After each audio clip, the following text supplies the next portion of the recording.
Did you hear it? That's the sound that everybody associates with home defense, self-defense, the 12-gauge pump shotgun. I just picked this one up. I love shotguns. I love Mossbergs. And I love 12 gauges. And this is all three. This is a Mossberg. I think it's somewhat of one of their tactical models. It's just a 500A, which is just the standard Mossberg 500. It shoots it's a 20-inch barrel, shoots the 2 3/4 and the 3-inch.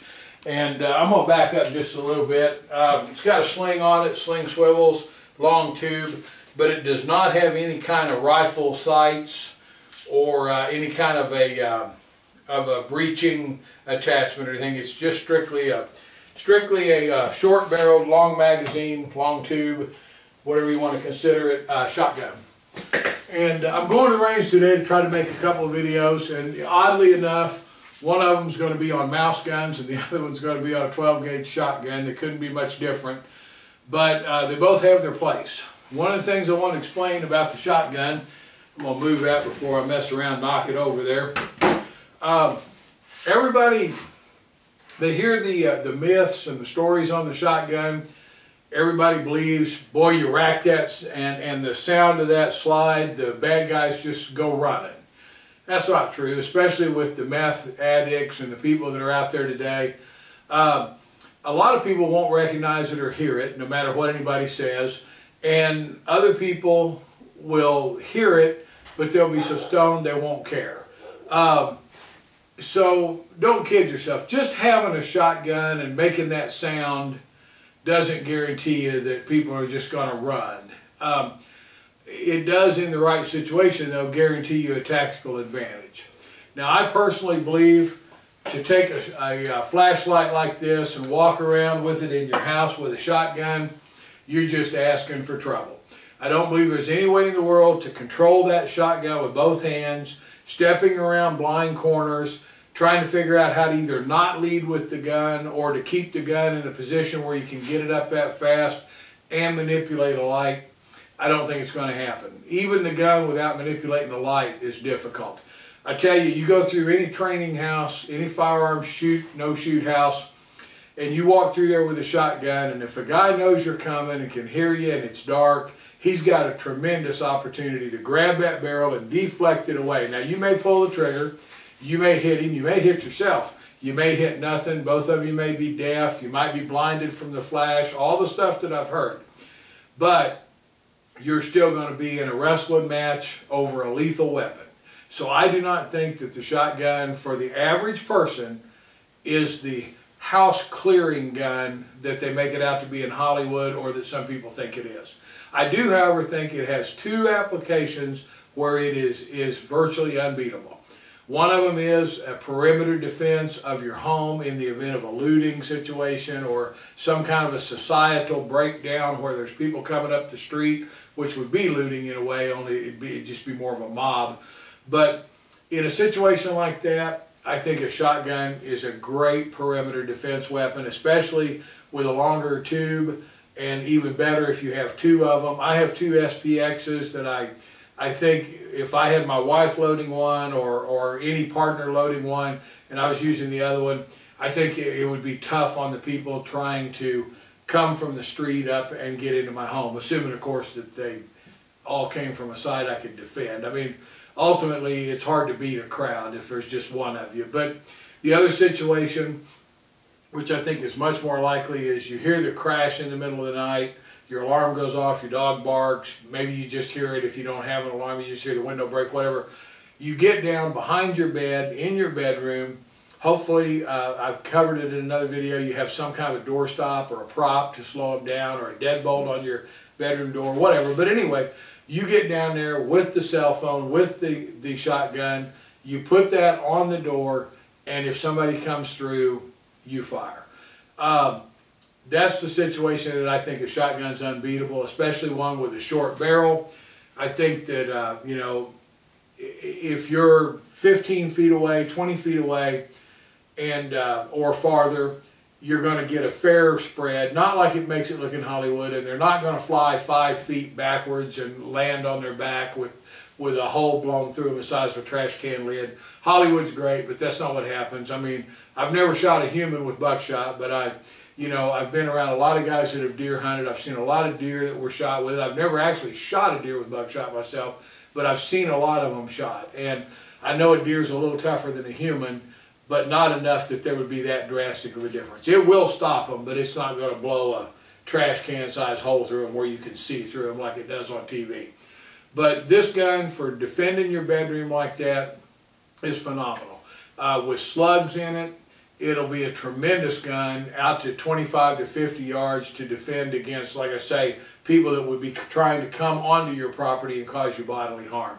A little rotation in it, 2 slugs and buckshot, whatever, you'd be setting great. All slugs, all buckshot, any way you go. It's a very good gun with a lot of stopping power. And in those 2 applications, I think it's as good as anything out there. Again, for room-to-room house clearing, I still favor a pistol with a light build on it. But anyway, I'll be back after I shoot this and have some final thoughts on it. See how this Mossberg shoots. You're in there somewhere. There's too many bullet holes around the middle. I don't want to play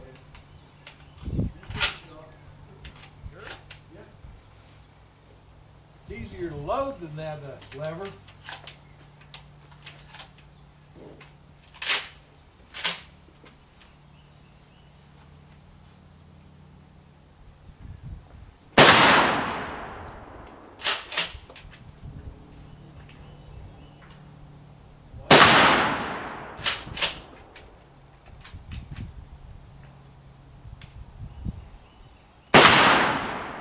Oh, I choked that last one. Oh man, I was too busy looking at the group instead of the sights. Oh, that's sad. I have to load it up and try again. I'll see if I can keep from choking this time.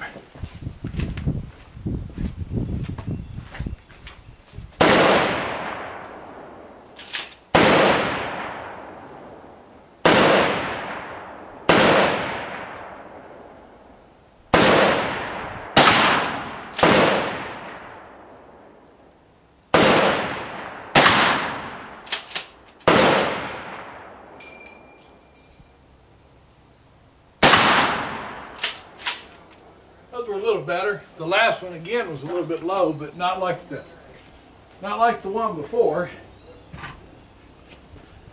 What is it? Is that, what are we shooting at there? About 22 yards?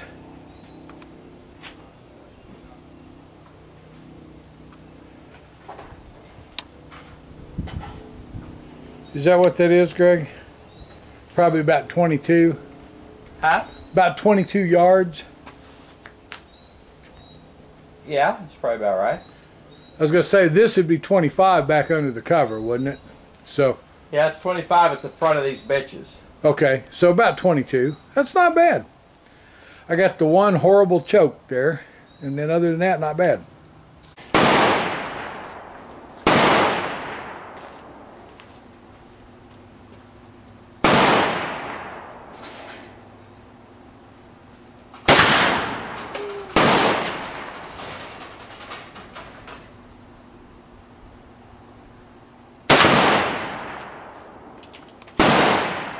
Not really. Those in the same hole? I don't think I even hit the plate. Yeah, I know you hit the plate. Yeah, come here and look at it.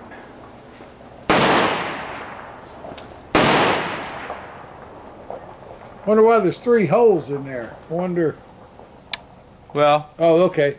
I'd say the top right and bottom left of the shotgun, and the others are the 45-70. I'd say that's right. Yeah.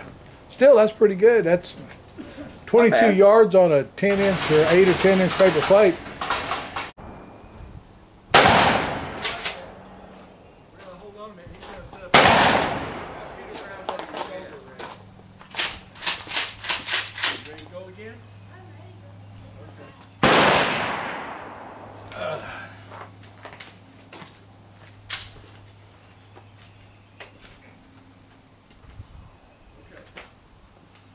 That's looked like it covered that target pretty good.